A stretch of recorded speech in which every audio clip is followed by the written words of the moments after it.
I'm Kim, this is Homestead Witchery, and today I'm going to talk about witchcraft.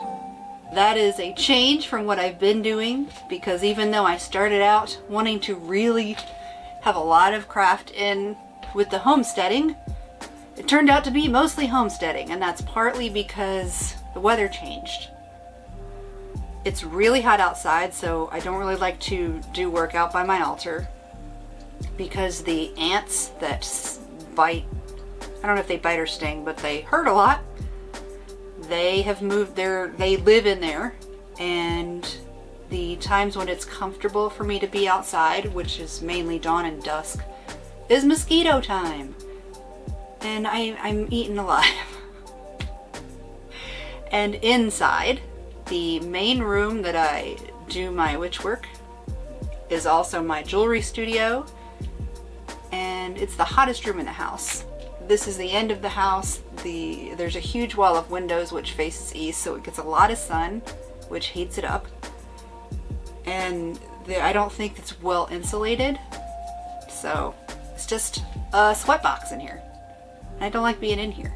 It's also the only room where I can do any sort of smoke cleansing or burning things, because there's no smoke alarm in here. So I can't really, I don't even burn incense in the rest of the house that often, because I'm worried about setting the smoke alarms off again, like I did for many an hour last time I tried to burn a candle. That's why the witchery part of Homestead Witchery hasn't been, it's not very witchy lately. And sorry, I'm missing it a lot. One of the things that I want to talk about today, maybe the main thing, is everyday witchcraft. The reason it's at the forefront of my mind right now is because I belong to a kitchen witchery group that I don't remember the name of right now. It has something to do with Witch Bitch Amateur Hour, but I don't remember the exact name. Someone kind of, they didn't phrase this in a very nice way, I think they were mad, said, hey, I didn't come here to do a recipe exchange. I came here because I want to learn to do kitchen witchery. I want to learn how to take the craft and bring it into my kitchen. And I'm not learning that.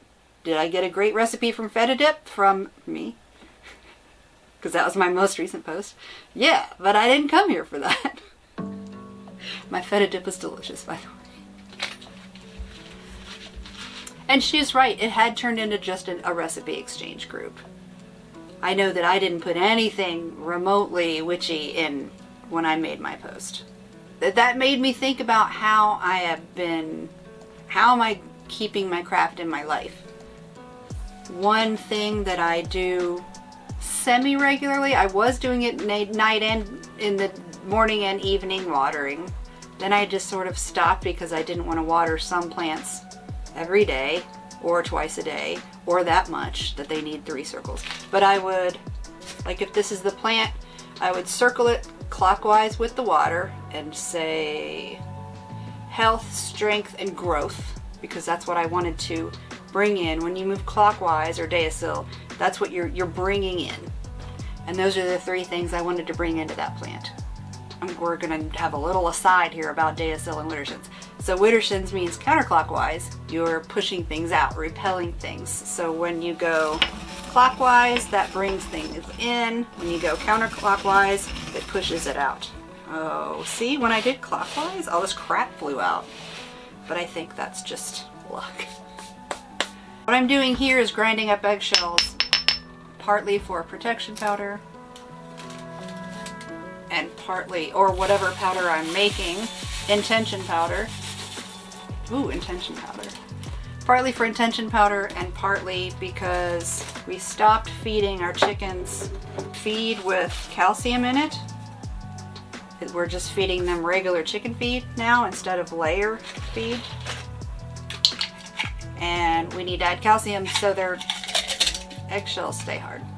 So when I do this,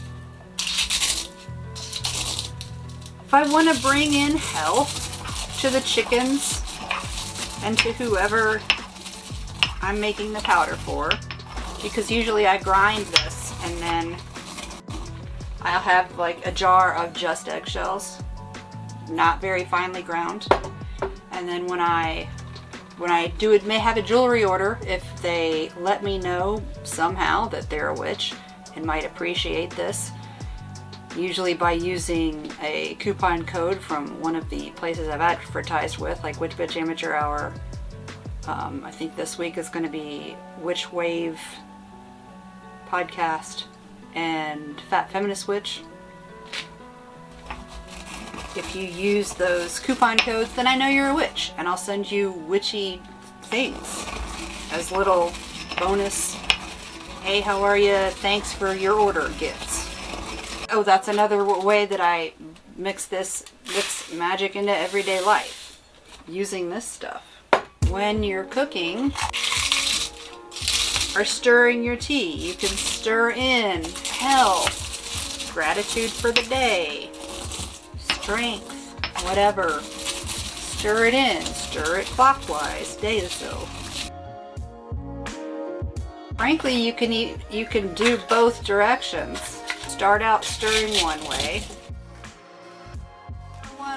because you want to stir out bad vibes, bad feelings. If you're having a bad day, stir out your bad day and then reverse it. No, I'm stirring in happiness, joy, contentment into your morning coffee, whatever. If you're cooking with rosemary, rosemary is a replacement for just about anything. Rosemary is the clear quartz version of herbs. It subs in for anything.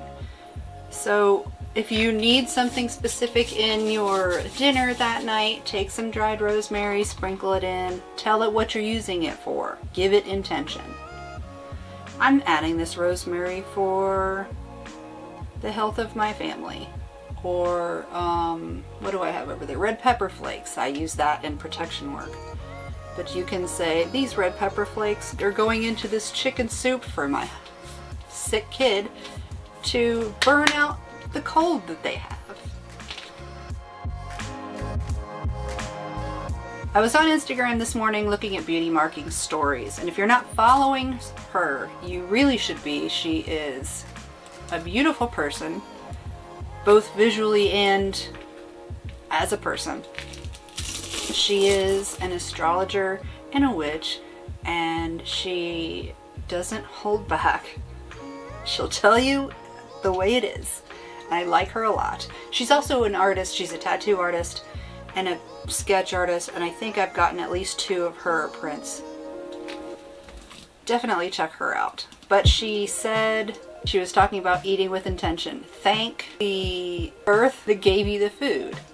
Thank the hands that picked the food for you, because something that you're eating didn't come from you, your land. You didn't grow it.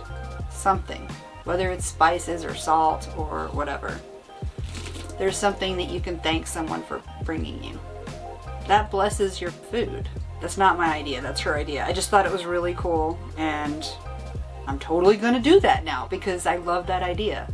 Bless your food by thanking those who brought it to you.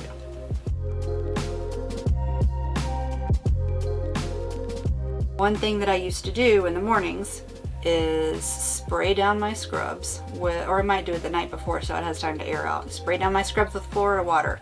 And as I did it, I would say, please clear these scrubs, take out whatever anger, irritation, fear that I was feeling last time I was wearing them. Put in joy, happiness, promote health. Help me help these people.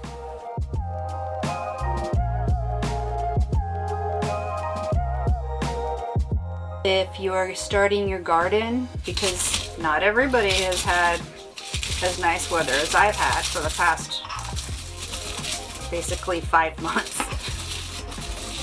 If you're planting, or if you're getting ready to plant your fall garden like we are,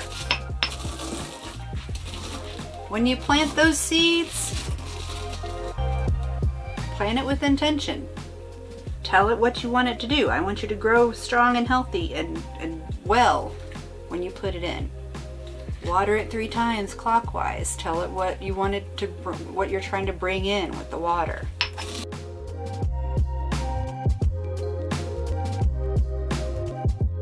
when you're getting ready to go somewhere in the car, think about safety and having a good trip. Sometimes when I'm getting ready to go somewhere, if I know Ken is, I will draw Rido this rune for travel, and I ask that the universe keep him safe when he's going somewhere. If you're somebody that draws sigils, I'm not, but I'm trying to get into it. If you're somebody that draws sigils, draw a travel sigil. Draw it in dust in your car, or even just in water. It'll dry, it'll be fine. If you have an online business, I'm sure you have a website or some sort of cover photo, or even on Facebook if you don't have a business. You can make sigils or take runes, edit your photo so it has sigils and runes on it. I did that for my business page on Etsy. If you look, you can see the sigils that I put in my banner on my Etsy page. I actually need to refresh that.